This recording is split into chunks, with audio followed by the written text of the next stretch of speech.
get wet, upset, and that's because there ain't no curvature. Take the moon and the stars, it's a farce if the stars track the moon, how bizarre, but they do too. Mars, and that's because there ain't no curvature. Here's a pic, Earth strip, they admit, composite, it's a fake, take the mic, all the hate, take it back. And that's because there ain't no curvature. That's Flat Earth Piano Hip Hop Rap Ain't No Curvature at 2 times and then 1.75. I think it sounds better at 1.75, but I can't endure the entire 4.5 minutes of that. But if you listen to his intro, like, he's aware of what he's doing. I actually think they threatened his family, and they said, you're gonna drop Flat Earth and you're gonna release some embarrassing cringe rap masterpiece. Take a listen. Okay, so if you're cringing at the prospect of me doing a rap, then don't worry, because I've died 1,000 deaths already inside, so I ain't embarrassed about anything. One take, no edits, let's just do this. Alright, anyway, Tiger Dan, Flat Earth Hip Hop Ain't No Curvature. I'll have the link below for you. Go and share the stream. I think we have about 25 domestic terrorists watching. And by the way, you're all affected. You're all mud flood affected. And those of you who don't want to recognize it, you're in denial. You're a denialist. See, I can play that game. The Mandela effectees they're so arrogant. They're saying, if you don't believe in it, it's because you're a denialist and you're not woke enough yet. You haven't maintained your dose of super male vitality. You haven't binged watched Alex Jones enough, so you can't see these effects. You're a zombie. And I'm like, I'm not a zombie. I just don't think that framing it as an either or is anything other than some type of a carnival trick, a parlor trick. I don't buy it. It's a rigged game. And it's another form of hypnotism or hypnotic suggestion or pre-hypnotic suggestion where, yes, they are literally planting a suggestion in your mind. And they're framing the question. It's called the interrogator bias. I've already analyzed the cause of it. We already know this. And if you want to read it, go to smashwords.com and search Tim Osman, or just, I'll give you a link in the chat. Mandoozled, the Mandela Effect Debunked. And right off the bat, I invoke Hitchens' razor. Now, Hitchens' razor says that what can be asserted without evidence can be dismissed without evidence. And I think that's fair. It's like, okay, no evidence, that's fine. Like, I don't pay a whole lot of attention to lawn gnomes or, garden fairies or Bigfoots or UFOs or globes.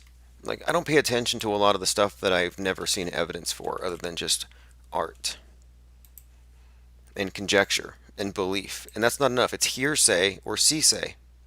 Hearsay is not evidence.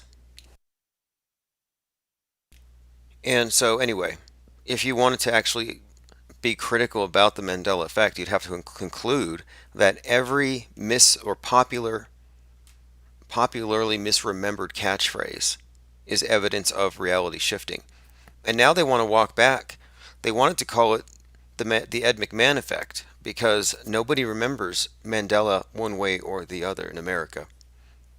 So they say, well, we don't like that name. And they don't want to name it after the leader, Fiona Broomstick, because it sounds too witchy. And she is a ghost hunting necromancer, an admitted witch. Like, her name is probably the name they gave her at the Slytherin school over at Hogwarts. And it really does give away the New Age connection to this thing. Because ultimately, it's New Age Gnosticism. That through knowledge and through perception, you can transcend and become a god like Neo in the Matrix. And that's what they say. So the Mandela effectees are saying that their hearts have moved towards the center. They're more flexible. Their bodies are changed and their skulls have changed. And this is one of the newest ones. And, really, NSFW, new Mandela effect, color change at the tip of, yeah, this is pretty bad. But what I'm saying here, oh my God, it's Anchor Barbie, is that the affected ones, they actually have this one monetized. Unbelievable. I couldn't get my channel monetized, And here's a Mandela affected channel with 11,000 subscribers. Keep that in mind. 11,000 people listening to this guy in his car. And you're not going to believe what he's asserting here about the Mandela effect. And he streamed this live. I'm taking my time, mate. I'm just skirting around it, I feel. Right, the male member, if you like, the male truncheon, whatever you wish to call it. There's a million names for it. I'm sure Scott knows them all. It was always defined, but I'm going to throw it out there. Stuff it, you say it. We're just talking about the tip. Okay, so what you have heard here is just the beginning, just the tip of the video. He really goes into detail for 13 minutes while sitting out here in his car, probably outside of the earshot of his wife, describing himself in intimate detail. And maybe you got to go talk to the doctor. And, hey doctor, what is this? Like, there might be a more mundane explanation, but instead of admitting that he might have caught something, he's saying, nah, reality shifted and this changed. So he's suggesting that, yeah, his body parts have changed. So I'm going to play another 15 seconds or so, but this is your daily Mandela effect, your dose of unreality. Here you go. Just the tip. What color is it? What color is it? Just the tip. You must remember all the gags and everything and jokes and... Okay, before we go on, again, this guy has 10,400 subscribers. Adam Left Fence says in a comment, sorry, no change for me. Confabulation, mate. Mine is still green. QP, I don't know. Vieda. Bloody hell. Excuse me, I don't remember. Jesus. Okay, so he goes on, and look, I'm not going to play the whole thing, but for about 15 or 20 minutes, he tries to make the case here, and he's getting ad revenue for this, that males have all changed. I can hardly stomach the whole thing, just letting you know that's where the Mandela affected are at. Okay, so let's move on a little bit. There's a few other more important things. Okay, so anyway, my takeaway on this Mandela effect body changes. It just seems like now there's a community for delusional people to have their delusions validated. It's almost like we're entering into a new dark age. And this is exactly what the MSM was saying last year. And I kind of think maybe that's part of the program. It gets me thinking about Brave New World and making information itself superficial so nobody could really get a firm grasp. Kind of makes sense. Anyway, the title of today's live stream, I'm just saying you're all mud flood affected. You're in denial if you don't believe in it. Like, that's absurd, right? You have to go where the evidence leads you. And so that's kind of where I'm going with this project, where I want to take calls on the topic of the mud flood, or even just the idea of catastrophe, because of the Noah's flood, Epic of Gilgamesh, other floods, and their correlation to this modern flood myth of global warming and ice caps melting. There's a correlation here in the symbology that they use, the organization Noah using a dove with a branch in its mouth. I mean, it's all very significant.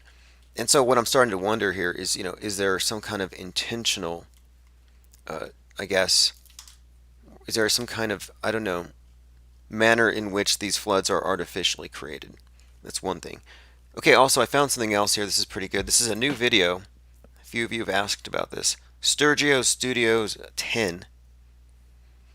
Water is the electrolyte. It gives electromagnetic light energy vertical to the inner side.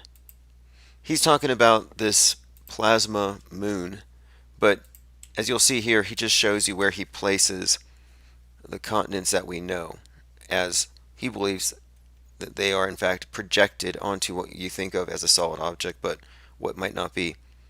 And here he'll start off with Australia.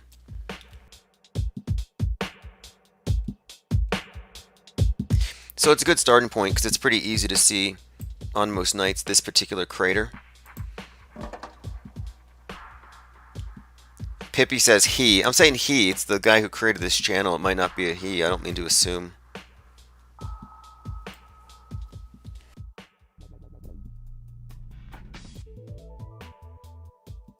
Like, I'm still offended that they assumed Sophia's gender. You know, the robot? And how messed up is it if Sophia's not identifying as her assigned gender and then they gave her the body? She's basically a life-size Barbie doll. It's absurd. They built her to Jimmy Fallon's specifications. He drools over that thing. Okay, so this would be Asia. As you can see, so let me move forward. Brazil. Now, it's not all that vague. That's what I find so interesting about it. Like, I understand trying to force puzzle pieces in, but what he's positing here is that if you wanted to posit the existence of a projection from below the Earth, that and again, I would describe it as the Batman logo projected onto the clouds. Well, how does that work? They just duct tape in the shape of a bat on a light and they shine it at the sky. Well, the continents would be those areas where the radiant or whatever, the light doesn't go through as easily as it does the water, which leaves the brighter white areas. So he's suggesting that what we think are these craters and these massive basins are in fact areas that have been somewhat blocked by the land masses, giving us an actual projection of the land. I mean, it's like, it only makes sense, however, if you are, accustomed to looking at an AE map, but the other part of it is that it only covers half the moon. It doesn't even address the other half, the known. He also believes that there is a dome, and that the moon is bouncing off of the curved surface of a dome. I don't know if that's necessary. I kind of don't think so. But regardless, this is all really interesting. Interesting comments too. I mean, nobody really knows. He says it's up in the ionosphere, which is kind of vague. It could be, hundreds of miles, but okay, let's continue. There was something up with Greta. Oh yes, she said we need to save the banks to save the environment. I mean, the money is there. If we can save the banks, then we can save the world. I mean, if we can save the banks, we can save the world. Like, I don't know. If we can save the banks, then we can save the world. And again, why are we listening to a child? And if you didn't know, this whole thing is actually part of a Hulu production. This whole Greta phenomenon. Totally contrived. The money is there. If we can save the banks, then we can save the world. If we can save the banks, we can save the world. I don't know. And then everybody claps. So I guess it makes sense, right? You got a consensus or something. So a couple of things to talk about. One, I'm trying to get people by location to give me a call regarding ruins in their area or old, specifically cathedrals or Masonic lodges built 19th century or older for a very specific reason. I'm trying to get something on a timeline. We're kind of correlating our retro auto hoaxing is what I'll probably call it, but I'm just talking about taking the same level of analysis that we apply to the mainstream news today and then apply it towards the past events. Like, I still hear people talk about the JFK thing like he died. They argue over how many seats there were in the car, but no one ever talks about, among that group, did it even happen?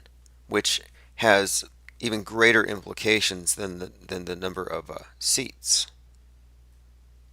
Okay, now this is something here, I don't know if you want to call it persecution, but the Q community is kind of activating behind this guy. His name's Doug.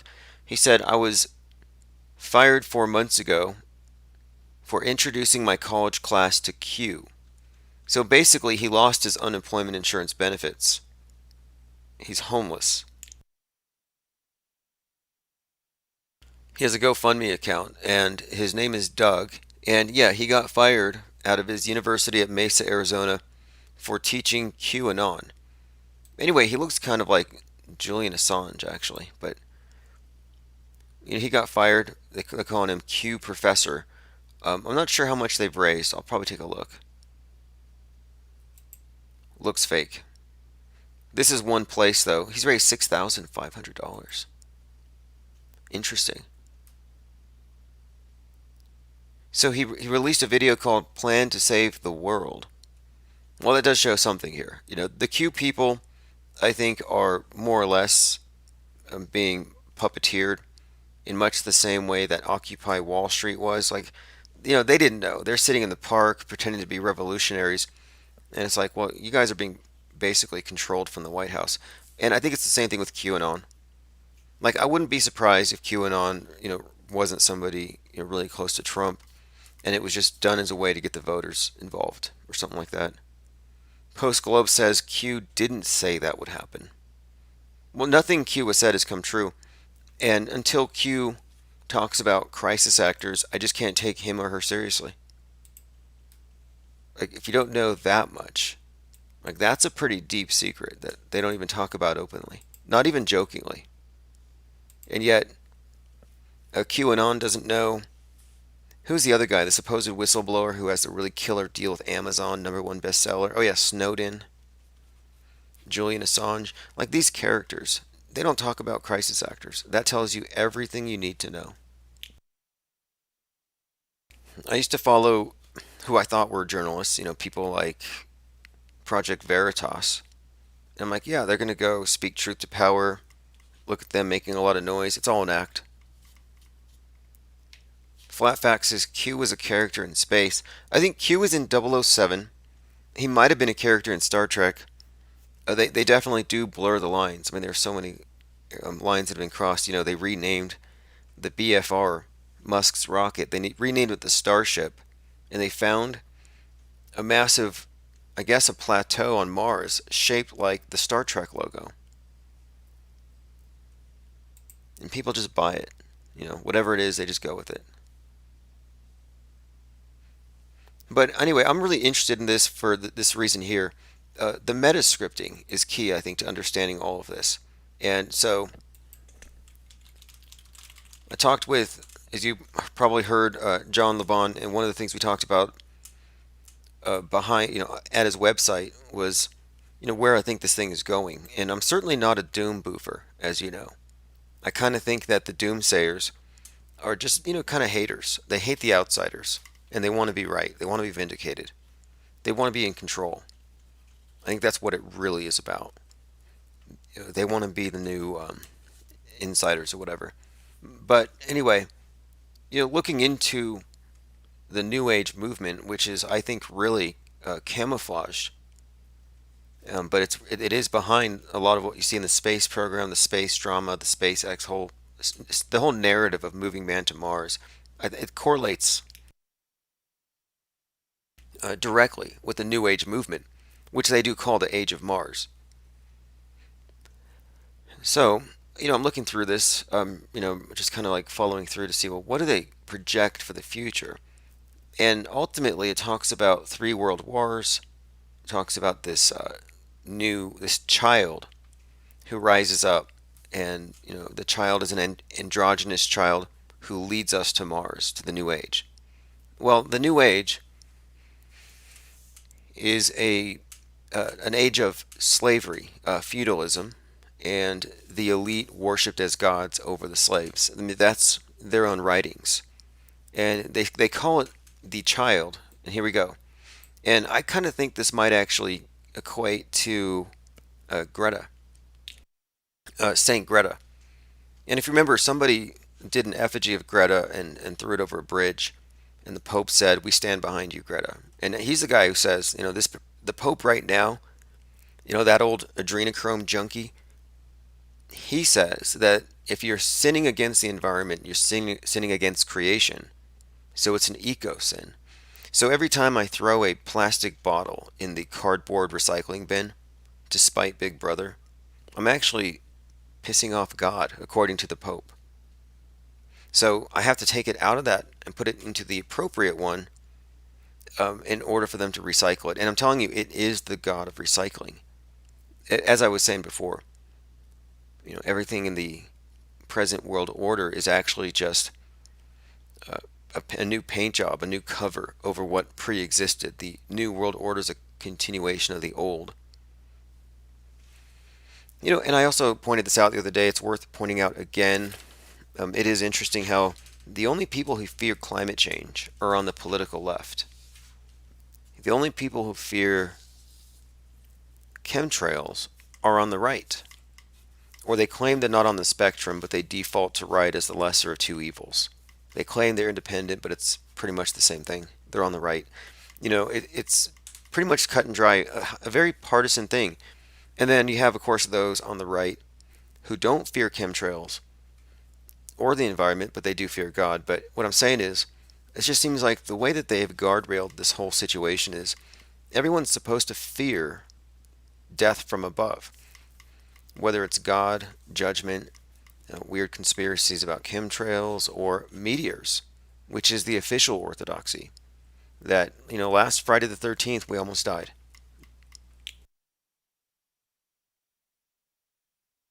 So, let me continue. I'm bringing up this idea, though, of environmentalism as the path that the elite have chosen, the oligarchs have chosen, to get you to recognize that you're sinning. They've reintroduced sin.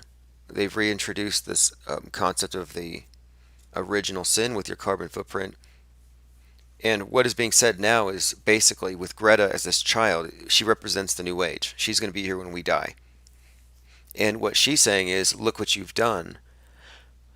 You've made my world uninhabitable. How dare you? And so everybody laughs, right? But anyway, this is a big part of the script when it comes to the new age of Mars, or the age of Horus, being unveiled. It starts with this: the symbolism of the new aeon of the child. It says the child is not merely a symbol of growth, but complete moral independence and innocence. And one of the things she said first was, we are having these destructive effects on our environment for profit. Like, she immediately attacked money and profit. Goes on to say, we can then expect the new aeon to release mankind from its pretense of altruism.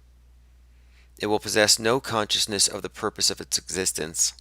It will suffer from spasms of a transitional period. Anyway, it's going on what the new age will be. It talks about a period of vast confusion. And anyway, it goes on here how society itself is basically going to be shaken in every way. Now let's see.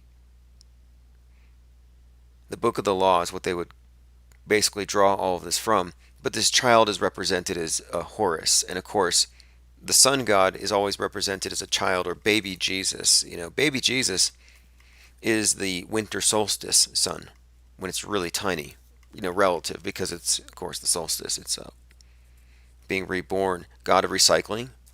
Well, what do you think reborn means? Recycling. It's all really interconnected here. So one of my points has been that the concept of death from climate change is really nothing more than them rewriting the rapture or the apocalypse. Anybody pushing the apocalypse is just working from a different playbook, but it's the same basic meta script. They need everybody to fear that we're in the end times. And it's just kind of fascinating because I look at their own books, and it does seem to be that it seems to be, anyway, to me, that they would like to have the masses of people more or less corralled and the initiates elevated to the level of God. And the term elite and elevated are really interconnected here. This is where Crowley gets the whole 666 attached to his character. Apparently he was on a coke binge in Egypt, and he actually claims that he channeled this god. So he channeled Greta, in 1904. And in his book, is pretty hateful. But he just described how the world needs to be bathed in blood 3 times in order to bring about the New Age. So that's World War I, II, and the next would be 3. So let's move on. Epstein didn't kill himself is selling big on shirts. I think it's the dumbest meme of 2019. Prove me wrong. I mean, what the hell? Epstein didn't kill himself. It doesn't tell you anything. What does that actually mean? Now, one of the topics that I had gone over with John Levon yesterday was the Mandela effect. And, as I was telling him, I really don't put it in any category outside of Wicca. In many ways, it's kind of like what you would call religious synchronism, where an old belief system takes on the trappings of the new or dominant paradigm, and it retains its essential structure, kind of like you could have, what you might think of as voodoo, repackaged under Catholicism. And then what do you know? The pieces all seem to fit, they correlate pretty well, and it's just kind of a permutation. And so when I see stuff like reality shifting, The Secret, Mandela effect, the power of intention, when I see that, it kind of just seems like they're kind of taking new theoretical physics, new scientific, pseudoscientific jargon, and then repackaging their old beliefs right on top of it. But again, it goes into that realm of belief, because if you're accepting of the Mandela effect, you are accepting the premise that reality is 100% entirely subjective, which is fine. There are subjectivists. There is such a thing. And I played that one piece earlier, about the guy who said that his body's changing. Not to ridicule, but just to point out that, yeah, what we're seeing here is not a new phenomenon. I mean, why do you think of zealots or fanatics or nutcases when you think of very religious people? Well, it's because what characterizes religious people is they're very emotional, in-group, hyper-accepting of everything and anything. And they defend stuff, but there's no critical judgment. So you get this no judgment atmosphere, and anything really does go. Like I said, pure subjectivism. Objective reality does not exist in that frame of... Now, it really does. That's the sad part, is that, yeah, you can believe it's not there, but it's still there. So this is from Zero Hedge. I just wanted to show you something else. This is crisis acting. This is why she won the Golden Hoggy. So she was on a train, because she won't get on an airplane, because she... And this is one other point. I found this magazine from 2 years ago talking about chemtrails, and they said they were mad. And this ties into what I said about left wing, right wing. They said they were disappointed that so many right wing chemtrail activists are so distracted by the ridiculous conspiracy that they don't believe in climate change. I mean, to me, it's the same essential thing, but they have different interpretations of it. Anyway, she won't fly a plane, not because of chemtrails, but she won't fly a plane because of climate change.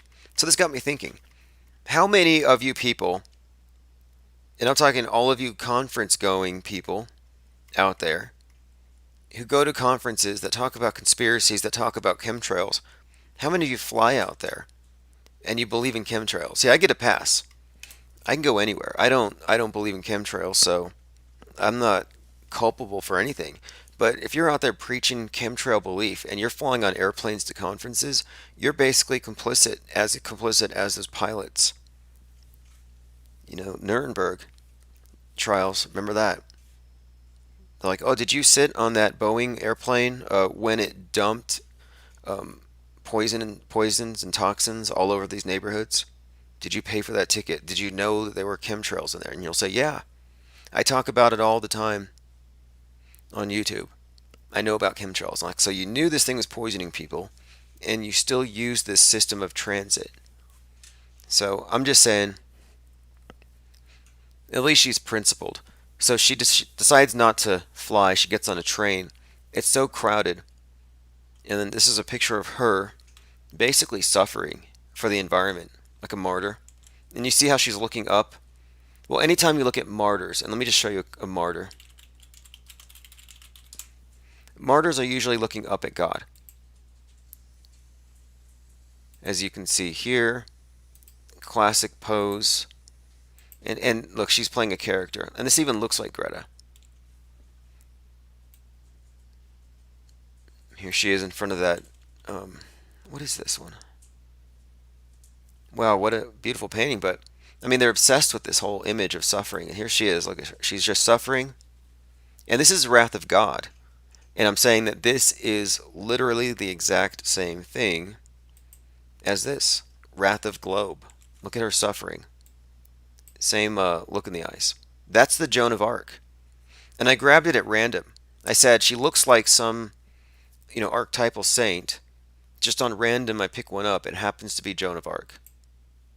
Because if you look into Greta's, archetype casting, one of the first comparisons that was made, Margaret Atwood said, Greta Thunberg is Joan of Arc. Lizzie Hale, climate activist, is a modern-day Joan of Arc.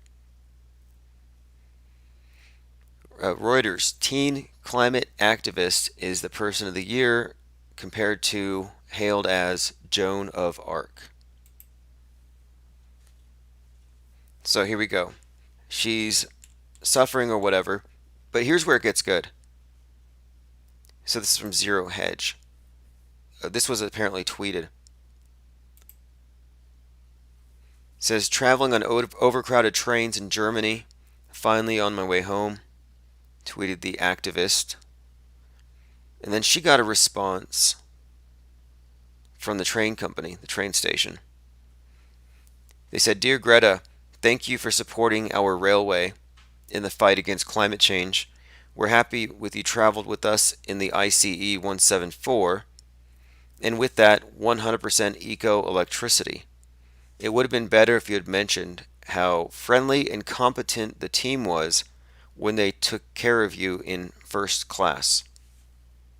So apparently that picture's a lie. She was in first class. This was a shot just for the press. It says here, who could call themselves a climate activist?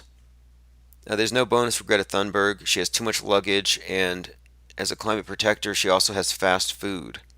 Oh, I didn't see that. She's got fast food. I mean, they did expose the Tesla Roadster she drives in had all kinds of trash. Now, again, I'm fine with that. Like, I'd say, but my views on trash. I don't believe in recycling. I don't believe in global warming. I don't believe in any of this stuff. So, again, I want to hear from one of you chemtrail pushers. How dare you still fly on airplanes? Like, I get it. You don't believe in climate change. You don't have to ride the trains like Greta. But if you really believe those things are dumping toxins into the atmosphere, then I want to hear from you. Like, how can you actually stand there and say, yeah, I'll get on a plane knowing what it's doing? So this is supposedly, and I think it's fake, 60 satellites from SpaceX, and this is recorded in Las Vegas. You know how they put these satellite trains, the Starlink? Now, a couple of things about Starlink. One, they're claiming that astronomers are mad about it. That's what they're claiming.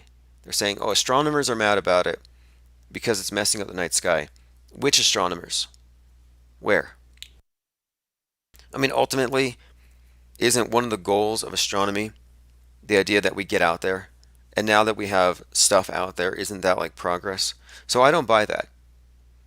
And so I have a few questions about this particular shot. To me, it's more likely that it's CGI and fake. Too easy to fake. You'd only have to have 2 or 3. We don't have very many of these. Also, I question whether it would be possible to actually see these so-called satellites at this distance. Would they be reflecting light so consistently from a distance? I mean, they're not luminaries. Just looks really, really fake to me. I think they only made one pass. So anyway, I'm not sure. Has anyone else seen these? Do we have any real witnesses? I think they would have been viewed by far more people if that were the case. Anyway, that's the SpaceX Starlink train as seen from Vegas. I have a few people asking about the MP3. Yeah, so the second part of the talk I had at JLB.com is, or JLB's website, is it's about pretty much everything, basically from 2016 to 2018 that happened around this topic. Many things asked, from my point of view or whatever, but he's basically cross-referencing things that I've said. He's going to have examples. So, like, I did talk about many of the deepfakers or suspected deepfakers and why I'm making these claims. So I expect that he's going to put this into a video that's edited and I guess made into a cohesive and everything, so that any claim I've made, he'll back it up with video. We'll see what he does with it. There's like 90 minutes there. My point is, it's going to be polished before it gets released, so you can probably expect to see that in a few days. I don't know. You'll have to follow up with him. I'll let you know, though, if you're on my Patreon list.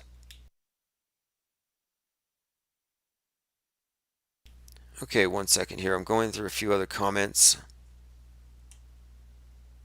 Look at this here. Tell me this doesn't look like Jehovah's Witness stuff. This is oceans on a changing climate. We are approaching the end of the age. And people on this planet living today know it. These images of the burning globe, it does start to look like Jehovah's Witness after a point. Now this is a great one too. Conspiracy theories that'll convince you people are stupid. I'm of the perspective now that the mainstream media promulgates conspiracy theory. Analyzing the media allows you to see through it. Believing it is completely different than analyzing it. And so non-believers are being attacked at all levels. Okay, it says, I'm sure you recall mainstream conspiracies like Obama's birth certificate or Sandy Hook. I like how they conflate all of these. And speaking of which, so if you look at Obama's birth certificate and that whole conspiracy around it, saying he's from Kenya, saying he's from somewhere else, a bunch of rabbit trails there, but he did have a social security number that actually tied him in with the Sandy Hook story in a very interesting way. It was Obama's social security number was linked to a mental patient at a place in Sandy Hook, or near the Sandy Hook school out there in Connecticut, in Newtown. I'll see if I can find it. I don't get too tied up in that particular rabbit trail anymore, just because, like 9/11 and many others, it's kind of a cottage industry, and I don't know if anyone's actually interested in the truth. I mean, the truth isn't all that fast. It's not all that glamorous. We're just basically saying, yeah, the truth is it was just a really poorly made movie. I mean, Gene Rosen, whoever hired that guy should get fired. And if you didn't see it last week, Gene Rosen, the guy from Sandy Hook with all the stuffed animals and the bizarre story, he appeared again as a rabbi, Jerry Myers, in Pittsburgh. Same agenda, different costume. Hardly changed anything. I mean, this time they had him on a teleprompter, which I think was smart. They didn't want him getting off script. Okay, Flat Earth Society. We have to say, thanks to them, because they really have retained all this information. The maps, the ideas, the proofs or whatever, good arguments and bad. This was not something that just came out of the blue. There's an organization here, and then at some point, I guess it was around 2015-ish, the thing leaked onto YouTube through a number of different channels, and every leaker failed to mention where they got the information from. Very curious thing. Like, I still find it curious that Mark Sargent is a Flat Earth Society card-carrying member, but he claims that he heard about it on YouTube. Makes very little sense to me. Okay, so this is just a list of things here. It says here, ships in the distant ocean slowly sink into the horizon as they gain distance. This is due to the curvature of the Earth. Okay, this magazine is citing that as evidence. People still believe that boats go over the hump. Educated global believers don't make that argument. Like, each side has its straw man arguments. Now, I still think it's kind of at a wall. Like, the conversation, the debate, it's really not going to get any further until, of course, we have live streamed evidence that contradicts it or verifies it from a source that's considered reputable by the people who will reject anything that is brought to us by NASA. Another one, Hitler never died. I don't think that's a stupid conspiracy.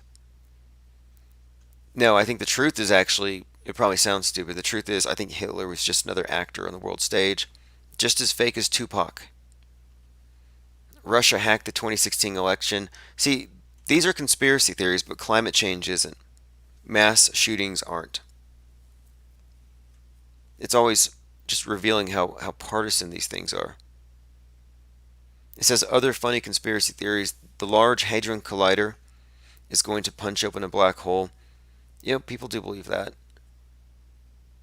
Dinosaurs built the pyramids. Never heard that. But it's kind of predicted or hinted at in the Flintstones. You know, the Flintstones is another Mandela effect, which to me doesn't make any sense. They say it used to be Flintstones. Now it's Flint. It's like, well, no, flint is a very particular type of stone. Like, where's the ambiguity here? And, I didn't want to come to this conclusion, but I'm starting to think that mixed in with the people and this miracle cult, which is what it is, I think that the social validation and the status that comes with being someone who's had a lot of miracles, I think there's something to it, like an incentive to having more of these things. So, for example, and I think this is probably common in all religions, like, if you are speaking in tongues, right? Well, then you're kind of elevated above the flock because the Lord reached down and he gave you the gift of gibberish, or whatever it happens to be. You saw an angel, or you were visited by something. So you have these different ways that you can gain status in a community of believers. So what's to stop someone who needs a little status in their life from saying, yeah, hey guys, I can't figure it out. I watched the Christmas Story and the kid says, I want a BB gun. And his parents say, you'll shoot your eyes out, kid. And nobody believes me because now it says you'll shoot your eye out, kid. Like, if I say that to the right community, they'll say, hey, you're one of us. You've transitioned. You left the fake reality and now you're in the one with us. Like, that's 100% where they go with this. Look at this one here. How to make holiday gifts more eco-friendly and more meaningful. They're now saying you shouldn't even wrap your presents. Like, so if you didn't have enough to feel guilty about over the holidays, well, now you got to feel like shit over using wrapping paper because you're eco-sinning. I thought about making some wrapping paper with Greta and the Pope. Their faces on it. I don't know. But yeah, they're actually saying here, this is basically being put out in mainstream. Don't wrap your presents. Skip the wrapping. Don't buy things. Don't travel because of the airplane. Because you might chemtrail your neighbors. Or bring down the ice caps, depending on whether you're a liberal or a conservative.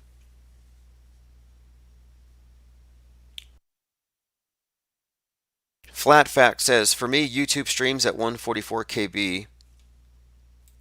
DLive doesn't. Almost 2020 in Australia, still crap internet.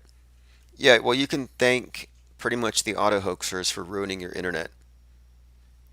I mean, we're the reason why they shut down BitChute over there in New Zealand. Because Prime Minister, you know who? Prime Minister Ding Dong.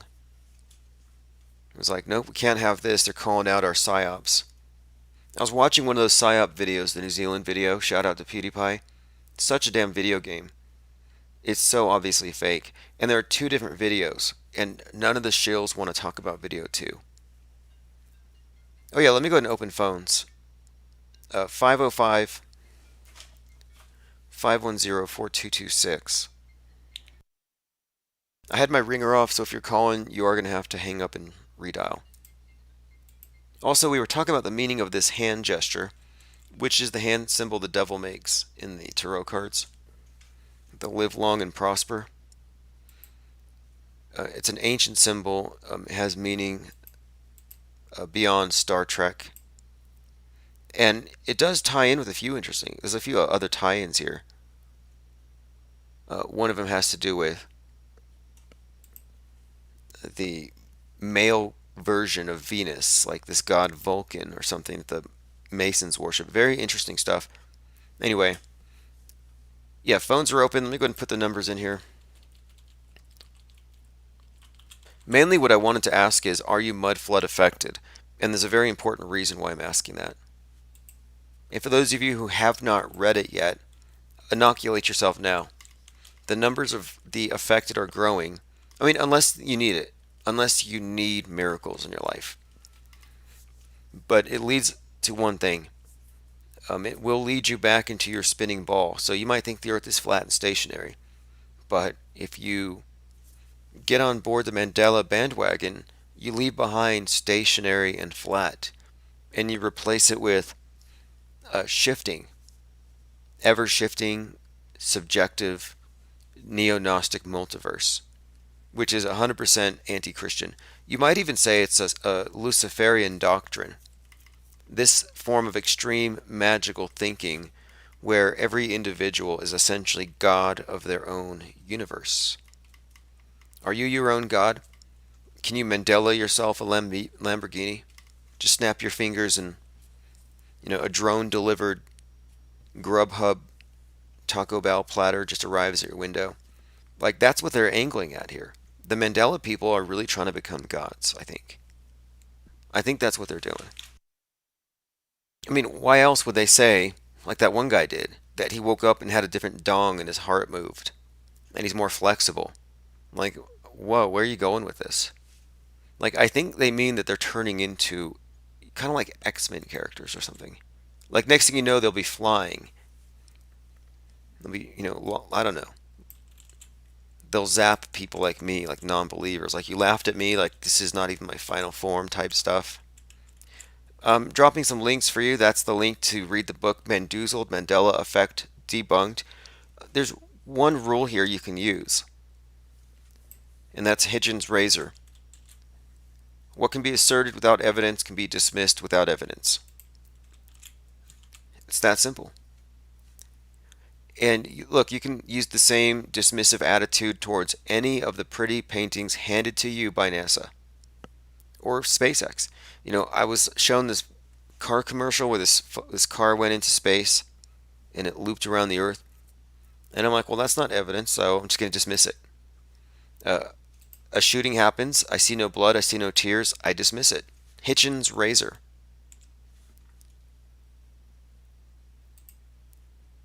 Okay, so we were just looking at the fake SpaceX Starlink satellite train. Now, I did come across something. I don't know what to make of it. I mean, it's crazier than the Mandela effect. I don't know if I even want to introduce it. It might become something if this gets out. Well, I don't know. It's not as bad, but maybe we'll get into it. This is a pretty good one. There's this guy named Anthony Cumia. I never really got into him, but he does this comedy show, talk radio. And apparently he criticized Owen Benjamin for being a flat earther, and Owen Benjamin hit back. And now he's drinking. So it's kind of interesting where this is going. So take a listen. So I didn't know what was going on. I'm freaking out thinking, oh, fuck, Owen's like going to lie about something. But it's fucking hilarious. And then one of the producers like, Anthony's got a health situation, and he's going to be getting results from a doctor. And I was like, oh, yeah, no problem. So I was hanging out, and he was just talking and yapping, but I could see that he was scared. And Anthony, I know you remember this story. And then he held my hand. And it wasn't gay. It was just a scared man. And then he got... Okay, so anyway, this is Owen Benjamin recounting a story about the time that he hung out with this guy. And, well, this is Owen lashing back. It's kind of boring, but I'll just play the next 10 seconds. the call, and he took the call. He's like, hello. And he heard the worst news he could have heard. It turns out he was positive for Down syndrome. And I was there with him, and like real classy, right? Owen Benjamin calling the other guy, this because he called him that. I mean, name calling. Big deal. But that's, I guess all publicity is good publicity, right, for the flat earth idea. But what they never talk about is what's at the edge. They are all 100% edge averse. Now, how many of you caught this? This is from the other day. This Bruce Lee McHugh Kaku thing we've talked about quite a bit. And one of the points that I was raising yesterday was that if I'm going to assert one of these characters on the world stage has been repackaged, I'm always looking a little deeper than just the surface resemblance. So you can find consistent characters. They moved in the same social circles. They had the same producer. Like, remember the thing about Rush Limbaugh and Jim Morrison? They both had golden microphones. Well, take a look at this. I'm looking at Bruce Lee again, and, because I was looking at Brandon Lee, Bruce Lee, and Michio Kaku, and just kind of analyzing how they both embody certain tropes. And I came across this. So you may be familiar with Bruce Lee's one-inch punch. This idea that he had perfected the physical punch to such an extent that it was actually more of a mental mind over matter control over his physiology that gave him superhuman powers. Like stuff from a video game. And again, that's part of this magical Asian TV trope where they have superhuman martial arts powers. And in many videos with Bruce Lee, they talked about how he kicked so fast the cameras couldn't even record it. That kind of stuff. So here's an article, The Intriguing Science Behind Bruce Lee's One-Inch Punch, Washington Post. So they still talk about it like it was a real thing. The one-inch punch. Well, then I'm looking at Michio Kaku, and he is credited with having pretty much solved an equation that eluded Einstein for the last 30 years of Einstein's life. Now, I compared Michio Kaku to Einstein because they had the exact same haircut. And that's important when you're talking about archetypes. Well, it turns out that the equation that they are claiming summarizes everything. Like, it literally summarizes all the physical laws governing the universe. It's a 1-inch equation. So you have Michio Kaku with the 1-inch equation that explains all physics.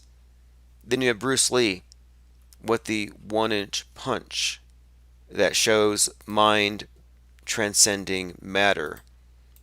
And so this idea of transcendence is a big part of it as well. So here's the two of them.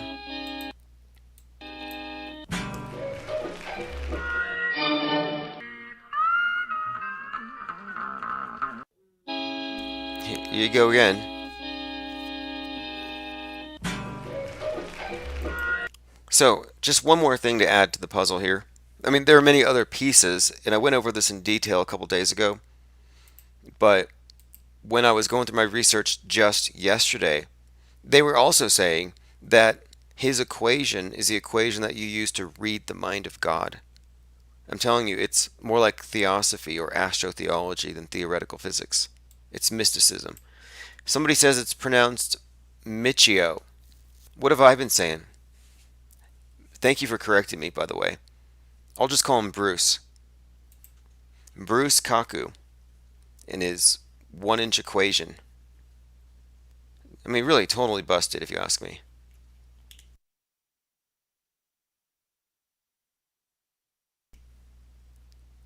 Pippi says on shoe. I can't say that.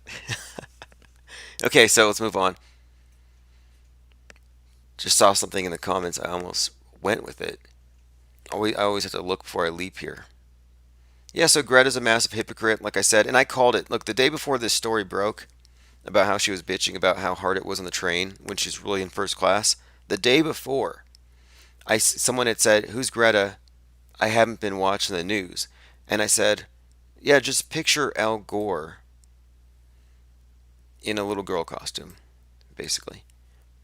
Okay, look at this. Earth's magnetic field is doing something very strange. Okay, so they're saying that the North Pole is moving towards Siberia. So my question, I have a few questions about this. The Earth is a gyroscope. We're on an orbital plane, like there is a plane. We orbit around the sun. For all intents and purposes, it's flat. The solar system is flat. Like that's not up for debate at all. Well, the Earth maintains its 23.5 degree tilt. And I'm like, wait a minute, if we're a gyroscope, how come we're not perpendicular to that plane? Makes no sense. It doesn't make any sense at all. Back and forth. So then my other question, if the North Pole is slipping or moving, shouldn't there be a commensurate move in the South Pole? Shouldn't that also be moving? If it's moving, shouldn't the Earth be tilting in accordance with that pole's movement? And again, the wobble is unexplained. The moon's tidally locked, yet at the same time it's supposedly turning on its axis. The moon's movements, these things don't seem to really add up. Not at all. So if anybody has any answers for this one, Earth's magnetic field is moving. How does the South Pole not also have a move? Not that I believe in a South Pole. People say, well, don't the Southern Star Trails prove everything? Well, not to me. I mean, what I'm disputing here is the existence of South. Lean Dion says, if it's moving, isn't it a Mandela effect? It could be a Mandela effect. They say that happens incrementally. Like they said originally, it was Chick-fil-A, C-H-I-C. Then it became chicken fillet, and then it became Chick-fil-A. Like they say it goes in stages. Or they say that the Bible changed. Some verse about the wolf and the lamb changed to the lion and the lamb. And they said first it changed in the Old Testament, then it changed in the Torah, then it changed in the Quran, then it changed in King James. Like it just changes. And they say these sweeping changes also reflect in new videos and commercials and TV shows appearing on the internet overnight. So again, I don't really consider Mandela a part of the truth or community, more or less. It's more of a spirituality thing or a mysticism thing. Remrick says, was the word planets in the Bible? I never read the dumb book. I read Revelations. Most of it was boring. I mean, I read it, but I read it because I had to. I certainly didn't take it to be literal. I knew what it was. And people will say, well, was the word planets? Well, I don't know. They'll say, well, it changed. Jesus was now hanging on a tree. Like, how do you arrive at that? I mean, wasn't he crucified between two individuals? So were there 3 trees? I didn't hear about 3 trees. 3 trees on a hill. And it takes like 5 minutes of research. And then when you point out something that took you 5 minutes to find, they'll say, well, that wasn't there 5 minutes before. And I'll say, well, no, it was there. You just didn't look for it. And they'll say, nope, it just got downloaded into reality. And you sheepishly just believe it. I mean, really, they're stubborn. And I'm almost wondering, as I was talking about earlier, when we talk about social facilitation and confirmation, that there is an elevation of status that comes with having admitted to having a religious experience or what your particular cult considers to be a miracle. And every cult's miracles are different. For Mormon missionaries, it might be converting somebody. But they have all these experiences that they attach a lot of emotional significance to. We're talking about this cult. And it is a cult. Nothing wrong with the word cult. But, we're just examining it. And I'm starting to wonder, though, if people aren't lying. Like, is that okay to say? Like, aren't some of these people capable of telling lies or exaggerating? I mean, this was rampant with the UFO thing. Remember, people used to say, "Oh, I was abducted by aliens. I woke up naked in a field. Didn't know how I got there." You know, people come up with stories. I woke up and I saw some glowing red eyes out my window. I had this guy used to call in. His username was Nummy Num, and he said, "I was an insomniac, and so I used to lay outside and count the space station going over, like counting sheep, and it would put me to sleep." Like, they just make stuff up. Or they know they're making stuff up. Like, nobody has ever seen, and I'm saying nobody has ever seen another sun in the sky beside the sun that we already have at the same time. Nobody. Yet there are people out there, accomplished photographers even, who say, "Yeah, I was recording the sun with a hydrogen filter one day, and I happened to see another sun next to it. But you don't have that filter, so you can't see it." Even though this effect can be easily produced by slightly moving the lens. In other words, it's a camera trick or an error, depending on whether you're doing it intentionally or not. But the interesting thing is, a camera expert is less likely to do an error than to do a trick, if you ask me. If they were an expert, how would they arrive at the conclusion that another sun was in the sky before jumping to the appropriate conclusion that something most likely happened with the camera? Like, you see how weird that is? And again, my point in bringing this up is, would you call that a lie? Maybe not explicitly, but it certainly wouldn't be a... Well, I mean, I guess it depends. If you want to be charitable, you might say it was a well-intentioned... I don't know. I mean, there's still this element there of like, well, you're in the know.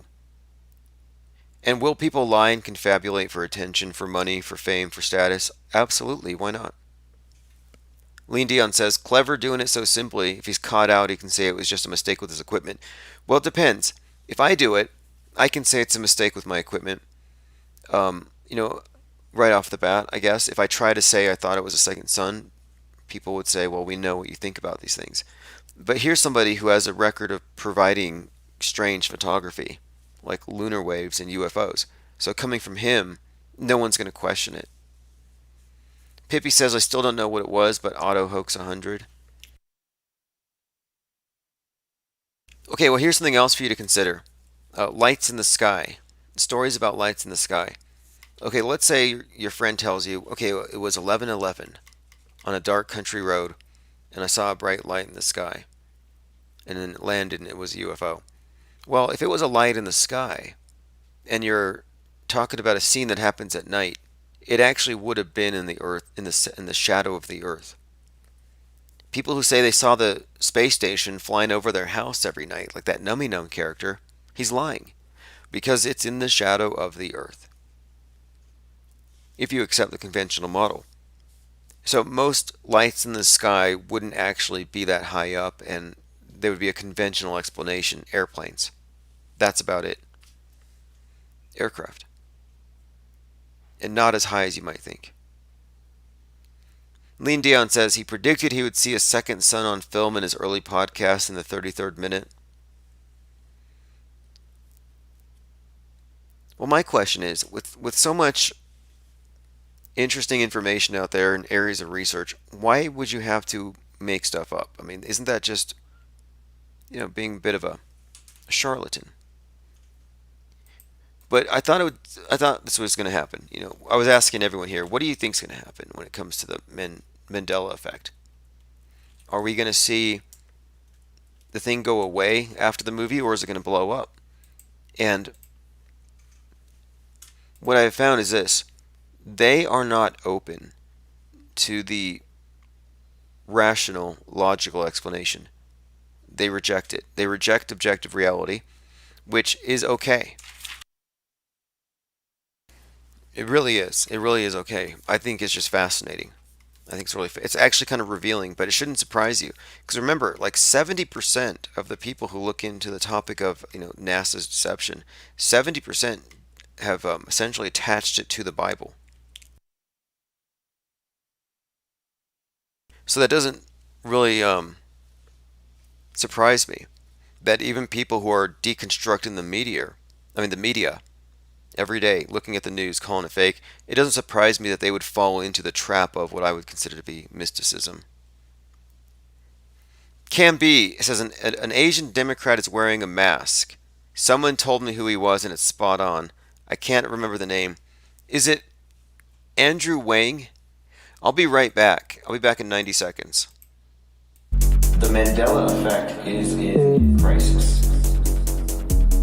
What's happening with the Mandela effect is basically it has collapsed, like a couple of universes collapsing into one. It's the black hole, right?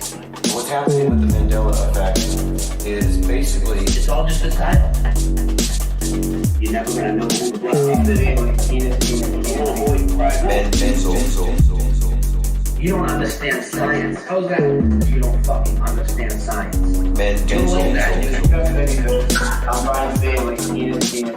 Well, we might be wrong, but at least it led us to God. Welcome to reality. This is a topic that, I'm very, very passionate about. Rules of reality are fucking gone out the window, right? You will avoid crime. All right.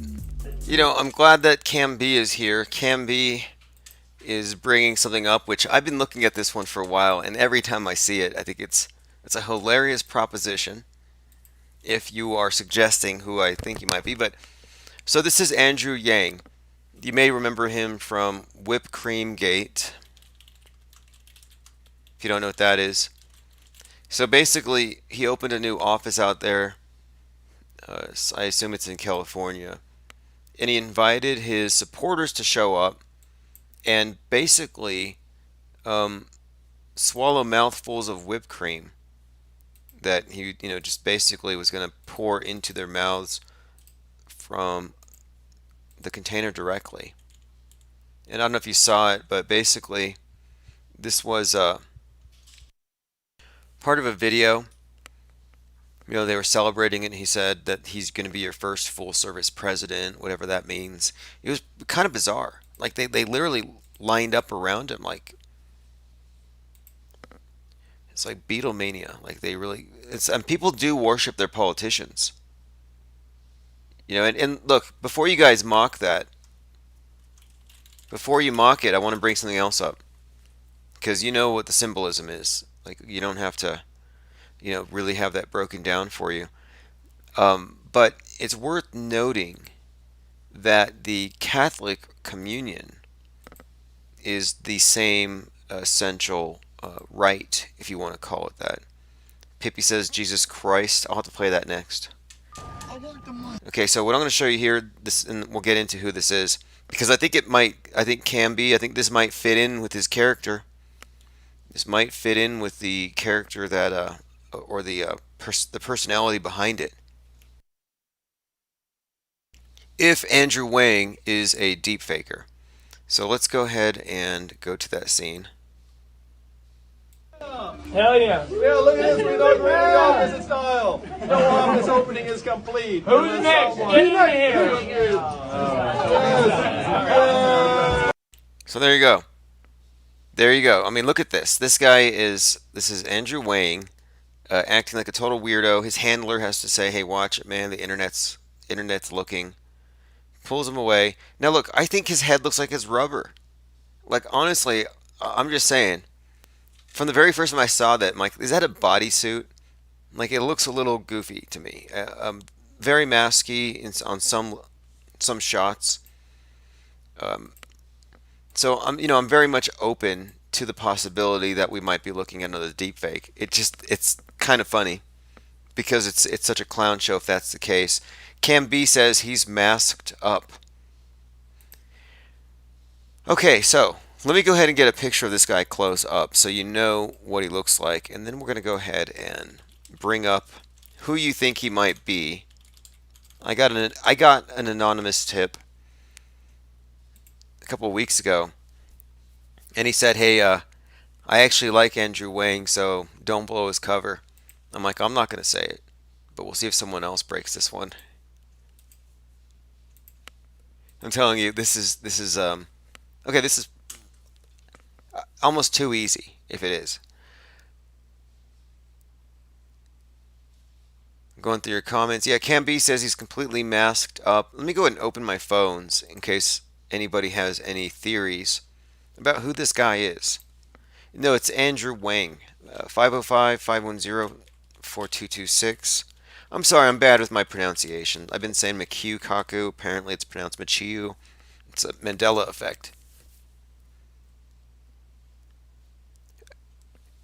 Well, okay, you know what?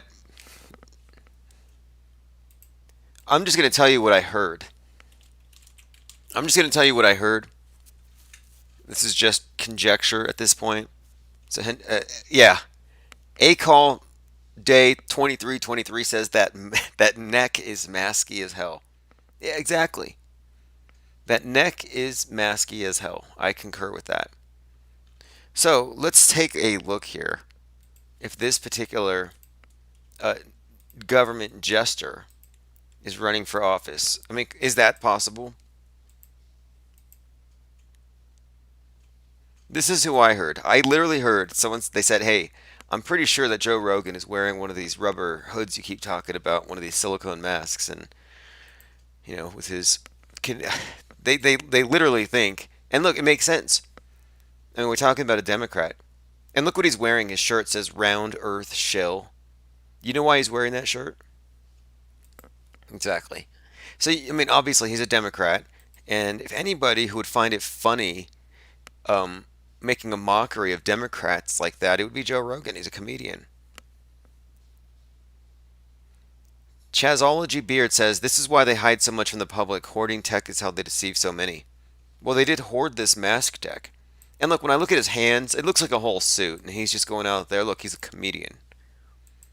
I think there's similar stature, similar in a few ways. Now this guy's got a small chin. Joe kind of does too, which kind of surprises me. Anyone? Now I will say this guy, I mean, he looks Rubbermaid, and the hair, honestly, it just looks like one of these hair. Have you seen these toupees?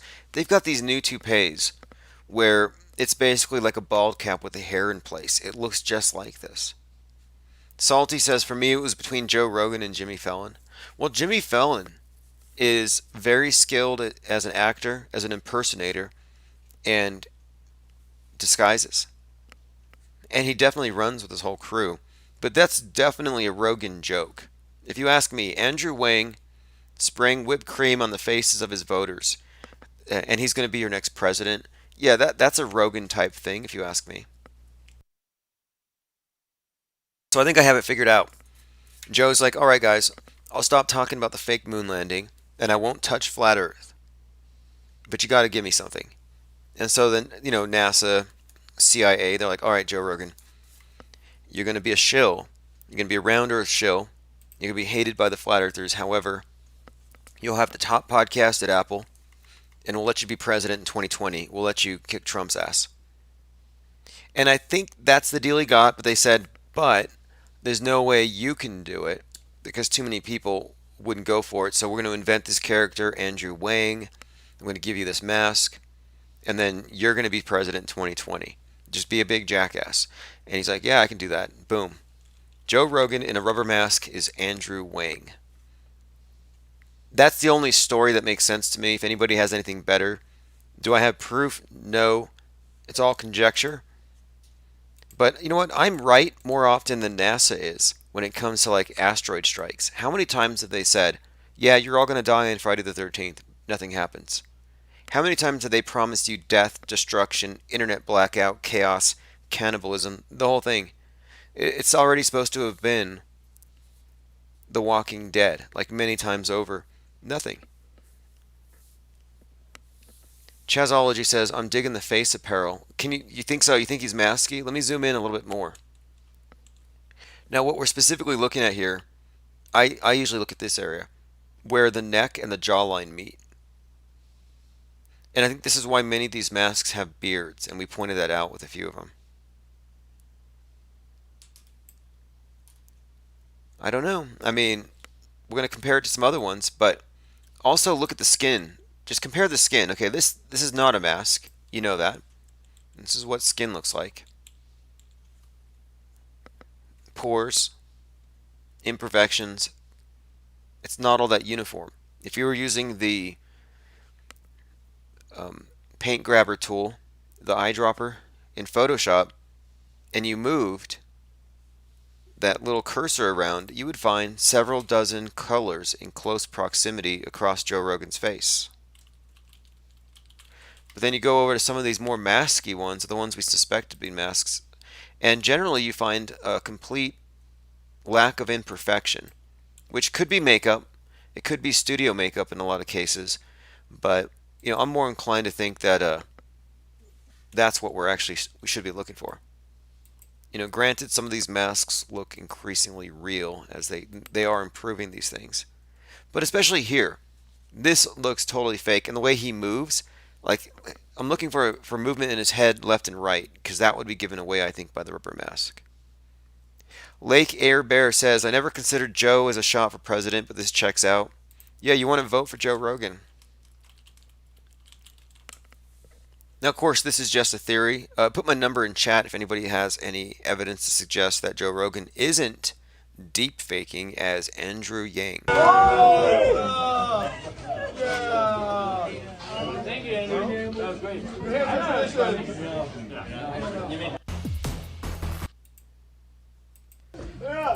I mean, this is what a display of, I don't know what you call that.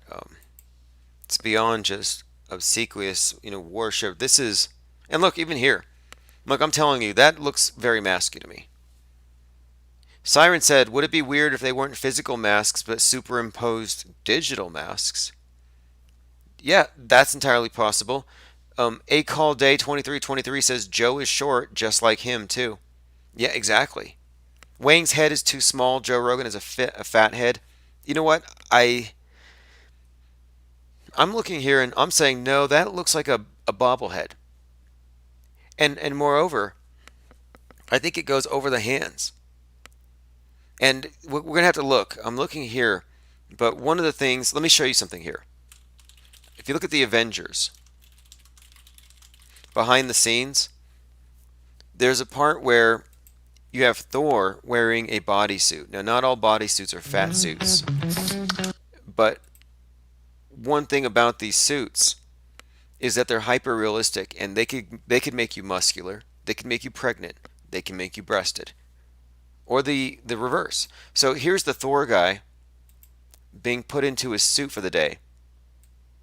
Thor, it's hugely liberating and fun. We had a big sort of, look at this. They're putting him into a big suit.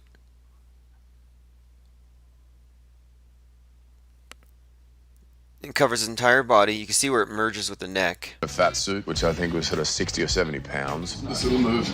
Yeah, that's the shimmy. It was the hottest I've ever been. How does that feel? I mean, look at that. You wouldn't know the difference. So this is the technology we're talking about, and what we're positing here is that this has been used for more than just special effects in superhero flicks to make money in the entertainment industry, but this has been used in government. It's been used for all sorts of things. So this is kind of what we're talking about. So what has been suggested is that Yang is actually Joe Rogan wearing one of these things. Now the comments here from the people around him are just about how realistic it is, and on the back even how the pores. Listen. And we had obviously the beard, the hair, and I had these things that go in the mouth to kind of plump out my cheeks a bit, which sort of Okay, putting things in his mouth to plump out his cheeks. had a little effect on the voice as well, but probably And it changes the voice. So how would Joe Rogan go from talking like Joe Rogan to talking like this other guy? Well, he's a comedian, he can do voices, but there are pellets they can put in your mouth that will cause you to speak in a different manner. Post Globe Syndicate says Dad Bod Tech. Yeah, pretty much. I mean, that neck, and I watched a longer piece on this. This is just a clip. And they talked about how it even has moles. It has hair. It looks real. You really couldn't know. And something else I saw was the wrist had a seam where the hands went on, because they do have hand covers. And so I was looking at another suspected faker who we think is wearing a suit, and sure enough, she always has her wrists covered in a very conspicuous way. Marty Moose says, Yang was on the Rogan show. How did they pull that off? Good call. Well, this would be standard. One of the first things I would do is I would look and I would say, well, do we see the two of them together? And then two, is it something that could have been done split screen? That would be number two. And of course, that would be the first thing you would expect. So,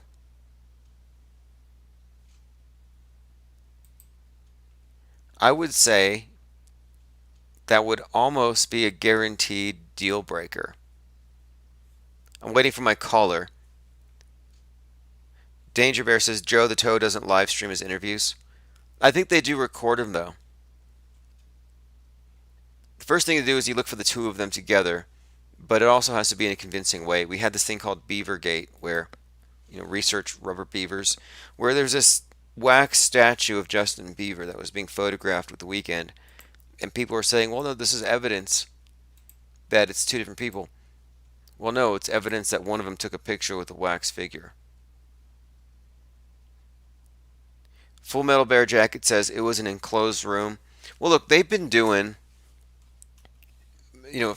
trick photography since photography was invented. I remember like even those old shows like The Three Stooges. You have these television shows where there's multiple versions of the same character in the same scene. Like this pre-existed CGI and green screen. But anyway, that's just one. Again, I get these emails, I get these tips. I generally am able to rule them out pretty quickly. This one, though, in particular, I thought was just funny. Do I think it's the same person? I don't know necessarily. I wouldn't rule it out if there was a split screen, but if they're in the same spot, yeah, then you're running into a big burden. Marty Moose says, I watched that full show. It was too smooth to be faked. Okay, so Marty asserts that it was way too smooth to be faked. Like it didn't sound like a contrived overlapping conversation. Like two tracks that they kind of mix. Okay, well, he definitely does seem like somebody Joe Rogan would vote for. I'll say that. We'll go ahead and put a question mark on that one, possibly ruling it out. Can't say his neck isn't masky AF. And look, I'm not married to any one of these, at all. But what I am married to is this concept of unveiling the deep fakery on the world stage and how it works, the architecture of it. Like when I brought up earlier this one about Bruce Lee and Michio Kaku. Like, interesting, you do have a little bit of a character here that kind of rhymes, where 1-inch punch, 1-inch equation, and that's not all. There are other things that bind him. Brandon Lee actually died on the same day that Nipsey Hussle died. That's also noteworthy. Danger Bears says so much fun to think about. Well, look, we live at a time where we've already unmasked crisis actors, and it's really important not to let that get away. Like how big of an advance that is. That's progress. By the way, if you want this is by MVP. I'll put a link. This is David Hogg's crisis actor, immortalized hand-drawn art, and this is a print on canvas. You can get up to 24 inch by 30 inch, so you can get pretty large. It actually says crisis actor on the bottom. Again, this goes mostly to the artist, especially if you get the larger sizes. So there you go. Lean Dion says, we know the methodology to mask deepfaking is real. Sure, and look, even without looking at the masks, we've got plenty of these. And same thing, David Hogg is a deep fake. The David Hogg character, the whole story, Parkland is a deep faked story. And you could make the association deep fake, deep state if you're talking about manipulation on that level. It makes perfect sense. And look what McHugh actually came out and said. And this is considered to be credible. He says, you don't have to be a genius to figure it out. You take an airplane trip and there it is, my God, the curve. Like, what a curve. He's a scientist. He's a theoretical physicist. He wrote an equation that explains all physical laws, a 1-inch equation. He solved a problem that Einstein spent 30 years trying to figure out. Supposedly. And this guy thinks that you can get on an airplane and see the curve. Like, look, man, even if I was a diehard baller, like, I know the ball better than most ballers. So if I am wrong, or if it's right, it's not going to be a hard transition for me. And I know that you cannot see the curve from the height of any airplane. Danger Bear said, Patrick Mack from iPod learned to predict school shootings by watching agencies hiring crisis actors. Oh yeah, we did that for a bit. We had advanced strategic positioning, and it was just basically a resource area for wannabe crisis actors. And right before every one of these events, you got actors and you got drills. Like, for example, you got the Gilroy Festival, where you had the shooting where the bowl cut goes in and shoots people at the concert. Well, they never had such an event there before in Gilroy. And yet this year, the FBI was just hanging out, and they shot the guy within 30 seconds. So I'm like, well, what made them decide to show up that day? Well, it turns out that in Gilroy, they had a drill based on a scenario where a shooter goes into the music festival and shoots it up. So they put their assets in place using drills. It's just like a cover. You know, how else can you move a whole lot of actors and props into place without raising any eyebrows? Well, you do it under the cover of drills. Young reminds me of that guy on Law and Order, says Marty Moose. Probably not intentional. They do blur the lines between entertainment and politics intentionally.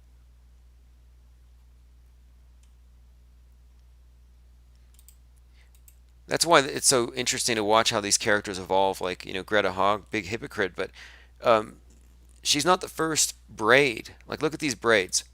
Like, if we're going to ban bowl cuts, maybe we should ban braids. It seems to be associated with basically fascism. Dirk Baer said Obama spied on the Trump campaign, weaponized the FBI and other federal departments. But the thing is, Dirk Baer, before you think that Obama did a bad thing and Trump's a good guy, you need to know that both Trump and Obama are complicit in fake terror attacks, fake school shootings. In other words, they're part of the whole PSYOP industrial complex. And the PSYOPs are events that only take place in fiction, but it comes through the news and people treat it as real. So these are world stage events, which I don't treat as real. So as long as Trump and Obama are on the world stage, I just think that they're pretty much just puppets. Like, there's no way that Trump is somehow engaged in any meaningful struggle against Obama if he's not calling out these PSYOPs, but in fact is taking part of them. So he's taking part in the PSYOPs, is what I'm saying. Like, Donald Trump doesn't have the power, the authority, or the wherewithal to say, David Hogg's an actor, the Democrats have subverted the Constitution, and they need to be stopped.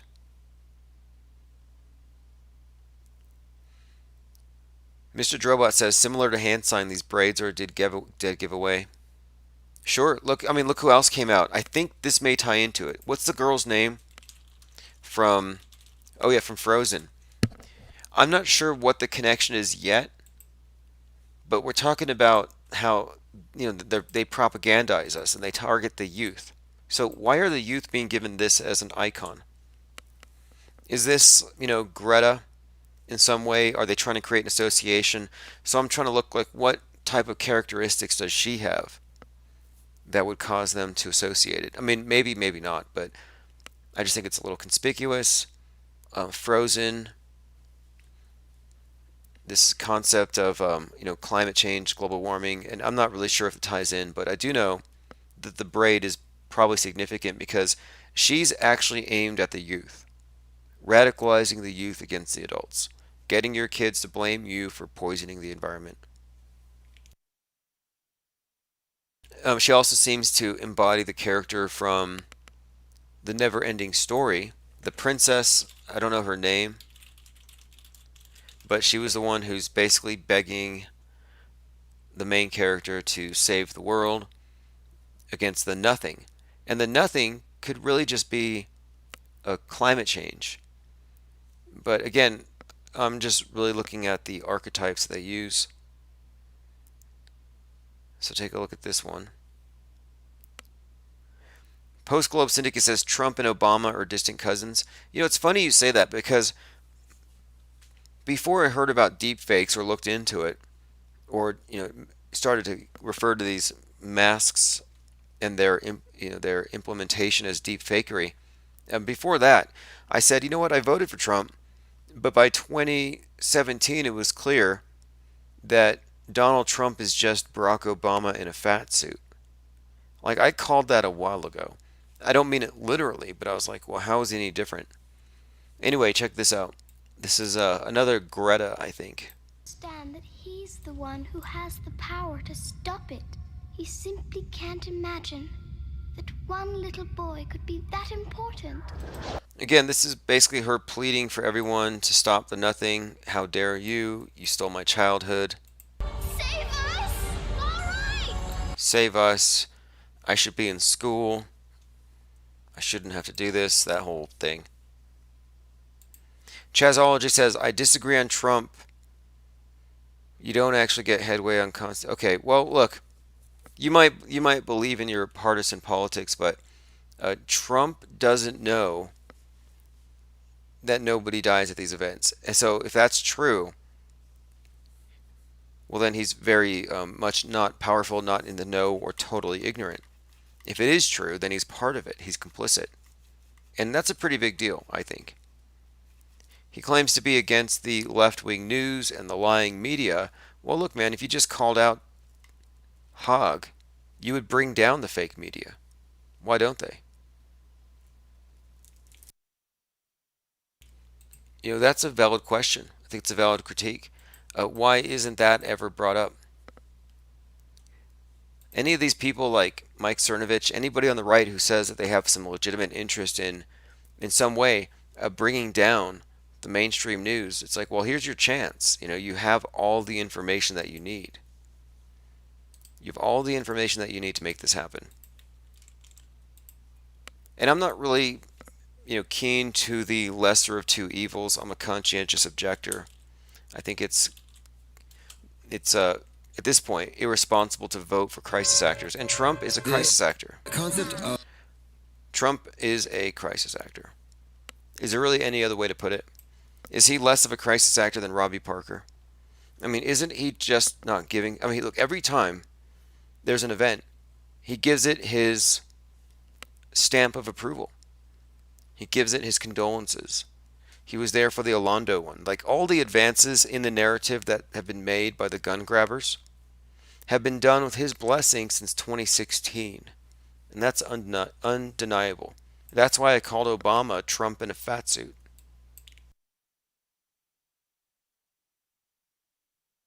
Okay, so I am wrapping up a few other side projects. I am going to be doing a few days dedicated to this other topic, a few other topics. So you'll want to get on my mailing list, and those of you who are waiting for the second half of the talk with John LeBon, that's going to be released whenever it's done. It has to be edited first. If you want to be in the know, there's a link. I will see you all later. This is Fake War. Jay Tasty put this together. Of auto-hoaxing or preemptively calling out things as fake if they're not accompanied by evidence and their extraordinary claims, that's a philosophical approach, and it is in defense of reality. So if we're in a war here, and I think we are, which is